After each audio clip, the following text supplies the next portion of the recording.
അതിൽ ഇപ്പോൾ കേരളത്തിൽ പോലീസിന്റെയും എക്സൈസിന്റെയും നേതൃത്വത്തിൽ വ്യാപകമായിട്ടുള്ള പരിശോധനകൾ നടന്നുകൊണ്ടിരിക്കുകയാണ്.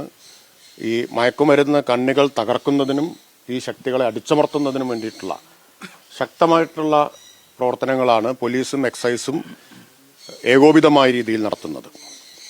അതിന്റെ ഭാഗമായിട്ടുള്ള ധാരാളം കേസുകൾ പിടിച്ചിട്ടുണ്ട്.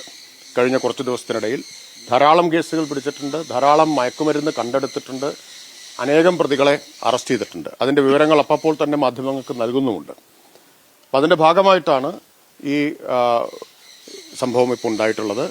ആരെല്ലാം ഉൾപ്പെട്ടിട്ടുണ്ടെങ്കിലും അവരെല്ലാം നിയമത്തിന്റെ മുമ്പിൽ കൊണ്ടുവരും.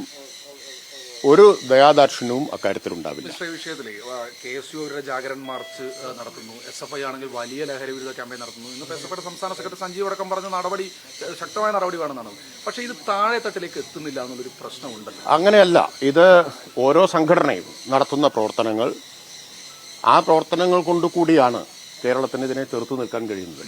പിന്നെ ലക്ഷക്കണക്കിന് വിദ്യാർത്ഥികൾ ഉള്ളതാണല്ലോ. വിദ്യാർത്ഥികൾക്കിടയിലുണ്ടാകുന്ന അരാജക പ്രവണത അത് ചിലപ്പോൾ ചില സംഘടനകളിൽ പ്രവർത്തിക്കുന്നവരിലും ഉണ്ടാവാമെന്ന് മാത്രമേ ഉള്ളൂ. എനിക്കറിയില്ല ഇതിലേതെല്ലാം സംഘടനകളിൽ ഉൾപ്പെട്ടിട്ടുള്ളവരുണ്ട് എന്ന കാര്യം. അതൊന്നും സർക്കാരിന്റെയോ എക്സൈസിന്റെയോ ഒന്നും മുമ്പിൽ വിഷയമേ അല്ല.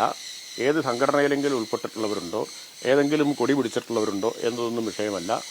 ഒരു തരത്തിലുമുള്ള ഇളവും ഉണ്ടാവില്ല. ഉരുക്കുമുഷ്ടി ഉപയോഗിച്ച് ഇത്തരം ശക്തികളെ അമർച്ച ചെയ്യുക തന്നെ ചെയ്യും. ഓക്കെ.